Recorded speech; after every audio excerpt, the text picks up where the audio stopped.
perto do terreno que Jacó tinha dado ao seu filho José. Era aí que ficava o poço de Jacó. Cansado da viagem, Jesus sentou-se junto ao poço. Era por volta do meio-dia. Chegou uma mulher da Samaria para tirar água. Jesus lhe disse: dá-me de beber. Os discípulos tinham ido à cidade para comprar alimentos. A mulher samaritana disse então a Jesus: como é que tu, sendo judeu, pedes de beber a mim, que sou uma mulher samaritana? De fato, os judeus não se dão com os samaritanos. Respondeu Jesus: se tu conhecesses o dom de Deus, e quem é que te pede água de beber, tu mesma lhe pedirias, e ele te daria água viva. A mulher disse a Jesus: Senhor, nem sequer tens balde, e o poço é fundo. De onde vais tirar a água viva? Por acaso és maior que nosso pai Jacó, que nos deu o poço e que dele bebeu, como também seus filhos e seus irmãos? Respondeu Jesus: todo aquele que bebe desta água terá sede de novo, mas quem beber da água que eu lhe darei, esse nunca mais terá sede, e a água que eu lhe der se tornará nele uma fonte de água que jorra para a vida eterna. A mulher disse a Jesus: Senhor, dá-me essa água para que eu não tenha mais sede e nem tenha que vir aqui para tirá-la. Disse Jesus: vai chamar teu marido e volta aqui. A mulher respondeu: eu não tenho marido. Jesus disse: disseste bem que não tens marido, pois tiveste 5 maridos, e o que tens agora não é teu marido. Nisso falaste a verdade. A mulher disse a Jesus: Senhor, veja que és profeta. Os nossos pais adoraram neste monte, mas vós dizeis que em Jerusalém é que se deve adorar. Disse-lhe Jesus: acredita, mulher, está chegando a hora em que nem neste monte, nem em Jerusalém adorareis o Pai. Vós adorais o que não conheceis, nós adoramos o que conhecemos, pois a salvação vem de Deus. Mas está chegando a hora, e é agora, em que os verdadeiros adoradores adorarão o Pai em espírito e verdade. De fato, estes são os adoradores que o Pai procura. Deus é Espírito, e aqueles que o adoram devem adorá-lo em espírito e verdade. A mulher disse a Jesus: sei que o Messias, que se chama Cristo, vai chegar. Quando ele vier, vai nos fazer conhecer todas as coisas. Disse-lhe Jesus: sou eu que estou falando contigo. Nesse momento chegaram os discípulos e ficaram admirados de ver Jesus falando com ele. Mas ninguém perguntou: que desejas? Ou por que falas com ela?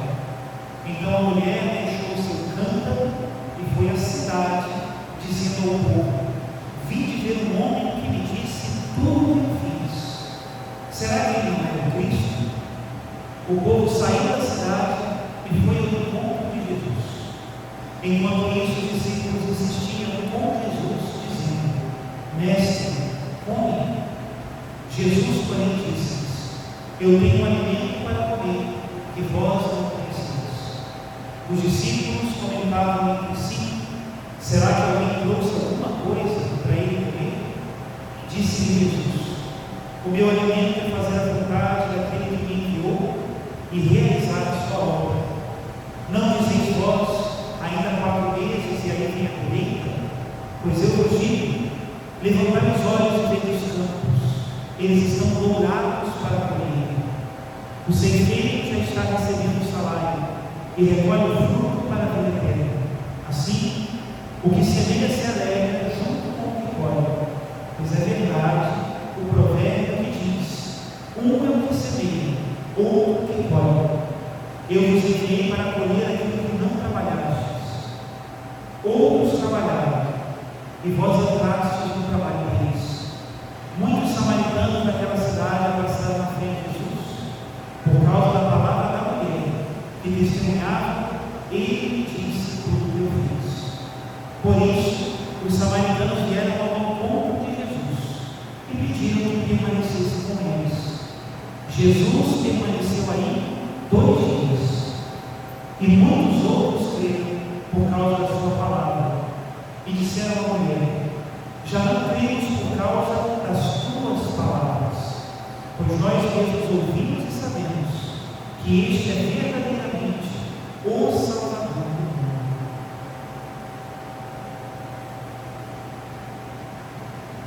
Palavra da salvação. Glória a vós, Senhor. Podemos citar, queridos irmãos e irmãs, hoje o Evangelho é um longo, né? E na verdade tem uma tradição muito antiga, que aqui na missa de hoje tem até um motivo especial.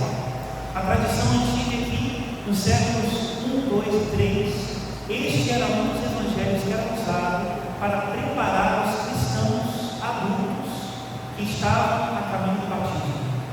Na verdade, nós estamos no ano A da nossa liturgia, o ano que se lê o evangelista São Mateus. Mas é nesse ano que a liturgia inclui 3 leituras que são próprias para aqueles que estão se preparando para o batismo. Primeiro domingo da Quaresma, a gente sempre fala das tentações de Jesus. No segundo domingo da Quaresma, a gente sempre fala da transfiguração de Jesus. Mas a partir do terceiro domingo, cada um dos anos litúrgicos tem como um retiro próprio e preparado. Esse ano, que é o ano A, é um ano que nos prepara para o batismo. Mas Paulo já recebeu o batismo. Que sentido tem então no meio da liturgia? Para nós recuperarmos a graça, pensarmos no nosso batismo, nas promessas que nós fizemos e na graça que nós recebemos. Esse é o motivo de nós estarmos lendo o Evangelho de São João. Eu tinha um professor que dizia, né? Quando na liturgia se lê o evangelista São João, tirem sandália dos pés, porque é o evangelho mais profundo, mais teológico, que tem algo que toca diretamente o coração da nossa fé. Nós vamos agora a São João. Um jeito de nós entendermos o evangelho de São João é que ele escreve o evangelho como se fosse uma lista de compras. Já fizeram uma lista de compras no momento da vida? É uma experiência, né? Vale a pena. Como é que a gente faz na hora de fazer uma lista de compras? Abre o armário, assim, abre a geladeira, pega a caneta, e o que a gente anota? A gente anota o que falta ou o que sobra? O que falta, não tem sentido comprar o que está sobrando. Pois o Evangelho de São João é como uma lista de compras. Cada um dos episódios do Evangelho nos mostra algo que falta. E ao mesmo tempo, o evangelista mostra aonde está a fonte de onde nós podemos receber a graça. Qual é a fonte de onde nós podemos receber o que nos falta? O coração sagrado de Jesus. Não é mercado, porque é de graça. 24 horas por dia aberto, 7 dias por semana, mais rápido que 5G. No coração de Jesus, nós encontramos tudo o que nos falta. Hoje, essa preparação do batismo, né? São os discípulos batismais. Hoje falta água. Semana que vem falta luz. E depois, no quinto domingo da Quaresma, falta vida. 3 coisas relacionadas com o batismo e que nós somos chamados a meditar nessa reta final da Quaresma. Vamos então para a nossa meditação de hoje. Falta água. Quem já viveu alguma falta d'água? Todo mundo, né? Em algum momento da vida já faltou água por algum motivo na nossa casa. E quando falta água, Deus nos acuda. Por quê? Tudo se desconcerta. Não dá para fazer higiene pessoal. Depois da segunda descarga, o negócio fica difícil. Não dá para fazer comida direito. Lavar a casa, nem pensar. Água para beber, tem que comprar fora. Não tem água. Esse é um problema. E na Sagrada Escritura, a água é símbolo da graça espiritual. A vida que vem de Deus, que nos sacia e que transborda de nós para o outro.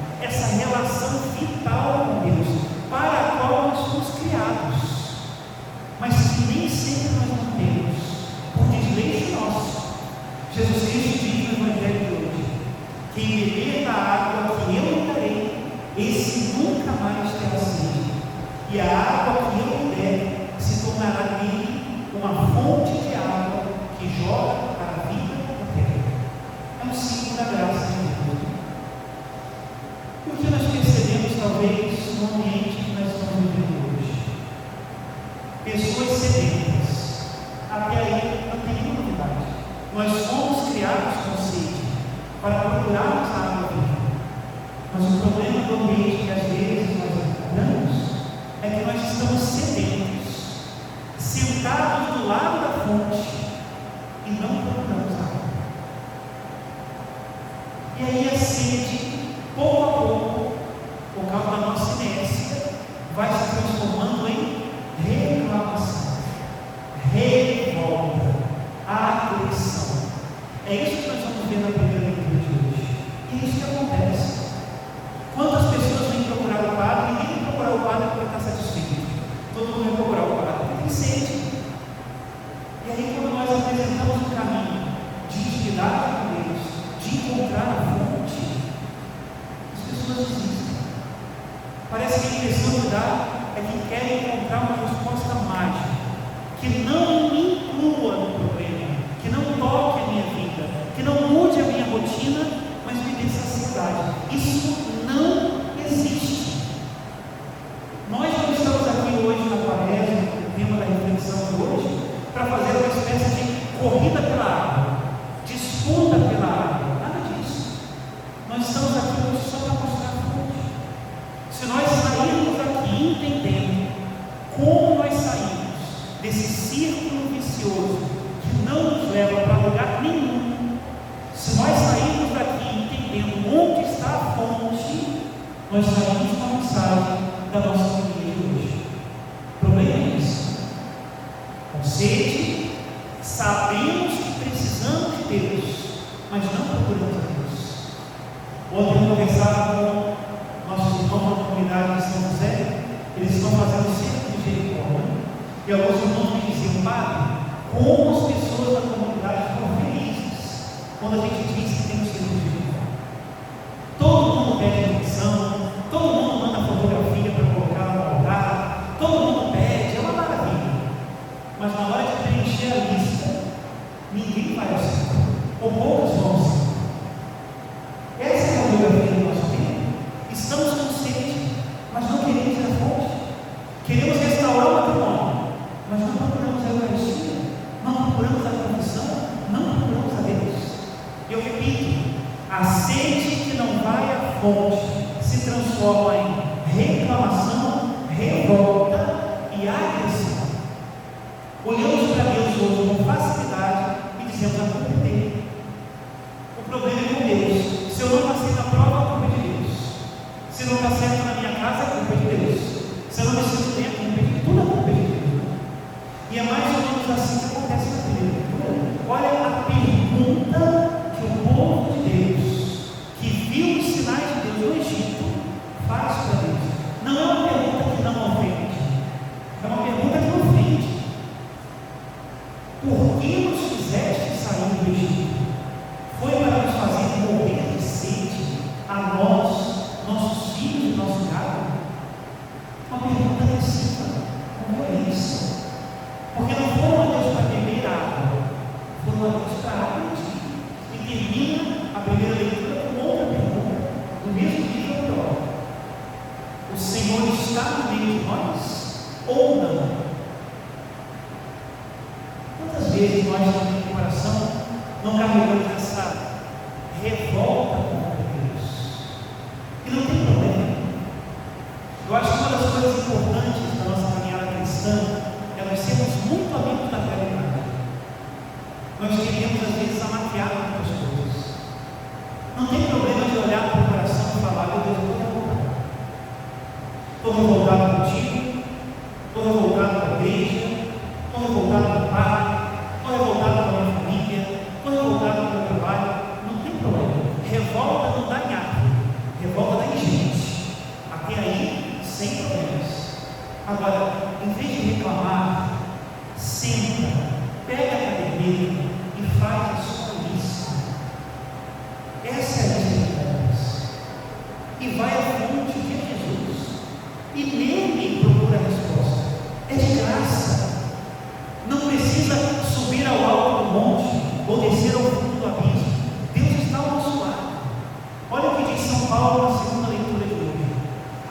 esperança não decepciona, porque o amor de Deus foi derramado em nossos corações pelo Espírito Santo que nos foi dado.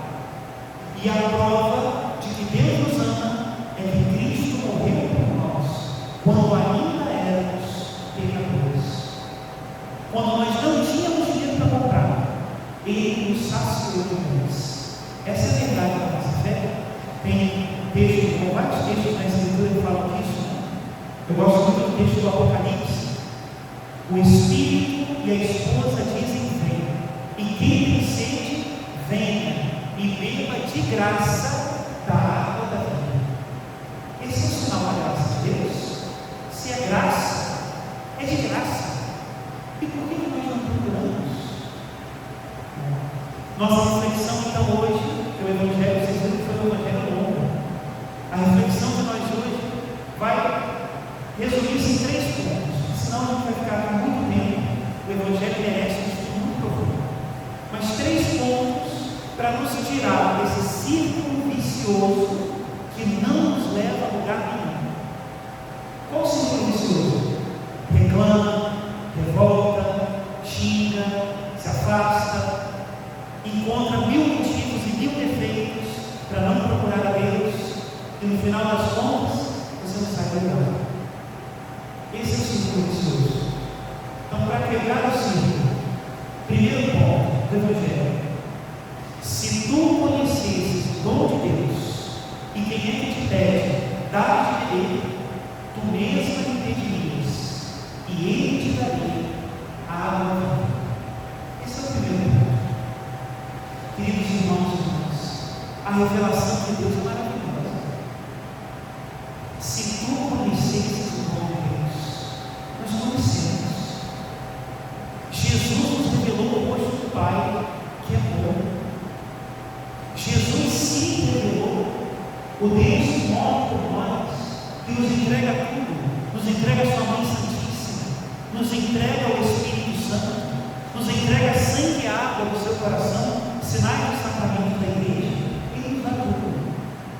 O Senhor nos revelou o Espírito Santo, teu advogado, teu consolador, aquele que te mostra o caminho, aquele que te fortalece, que habita dentro de ti, já foi revelado. Se tu conhecesses o dom de Deus, tu mesma lhe pedirias, e Ele te daria a água viva.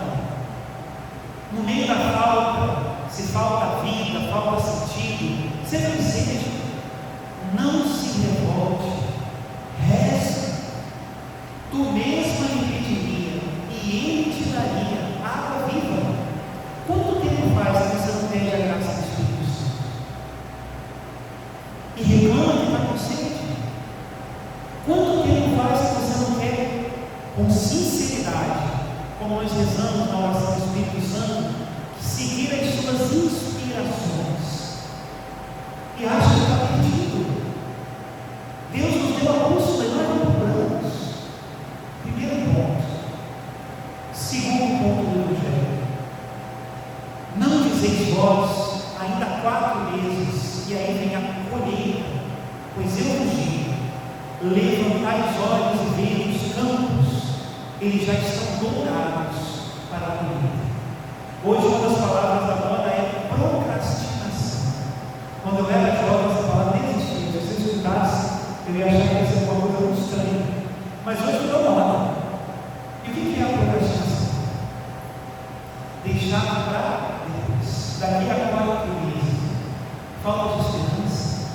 Muitas vezes nós ficamos olhando para a sede e esquecemos das promessas de Deus. Ah, não, para, ainda vai demorar muito. Ah, não, para, daqui a 1 mês eu me converto. Não, daqui a 1 mês eu tenho alguma coisa de provas. Não, para, você tem que esperar mais tempo. E Jesus diz: levantai os olhos e vede os campos, eles já estão dourados para a colheita. Esperança. Meus queridos irmãos e irmãs, sem esperança a gente não dá um passo. Quantos bons projetos na gaveta, porque nós não olhamos para as promessas de Deus, e nós precisamos olhar, seguir adiante e lançados para fazer o bem.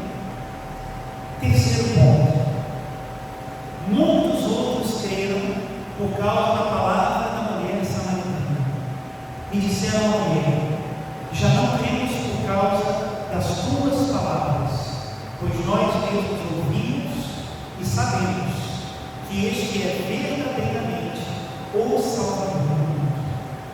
Terceiro ponto é a caridade. É muito interessante como o verdadeiro encontro com Jesus nunca para no próprio encontro. Ele sempre leva outros para o encontro. E foi assim com a samaritana. Aquela mulher que chegou em intimidade com aquele estranho que estava no poço de Jacó, agora converteu uma cidade inteira. E qual foi o testemunho dela? Ele disse tudo o que eu fiz. Isso é intimidade. Permitir que Deus nos conheça. Intimidade. E aí existe algo que nós precisamos pensar. Existe um tipo de sede que só será saciado quando nós tivermos a disposição de dar e beber ao nosso Senhor. Eu preciso da graça de Deus. Ok. Eu vou buscar a graça de Deus. Ótimo. Mas você só estará saciado quando você levar água para o teu irmão. Existe uma sede que só o serviço sacia. O próprio Senhor disse isso. Aquele que quiser guardar para si a sua vida, vai perder. Mas aquele que aprender por mim, pelo Evangelho, esse é conservará para a vida eterna. A água que eu te darei será em ti fonte. Termino com uma comparação. Acho que todo mundo aqui deve ter visto uma nascente. A nascente é uma coisa maravilhosa. Água viva, segundo o modo de expressão dos judeus, significava água corrente. A nascente é água viva. Muito bem. O que acontece com a nascente? Ela joga água. Já pensou se alguém tivesse a ideia, nada genial, de arrolhar a nascente? É impossível. O lençol freático encontrou um lugar onde aquela água nasce. Se você tentar arrolhar aquela água para conservá-la só para si e não deixar a nascente correr, o que vai acontecer? A pressão da água subterrânea vai encontrar um outro lugar para nascer. E aquela nascente vai secar. Assim somos nós. Na medida em que nós preservamos só para nós a graça de Deus, nós secamos.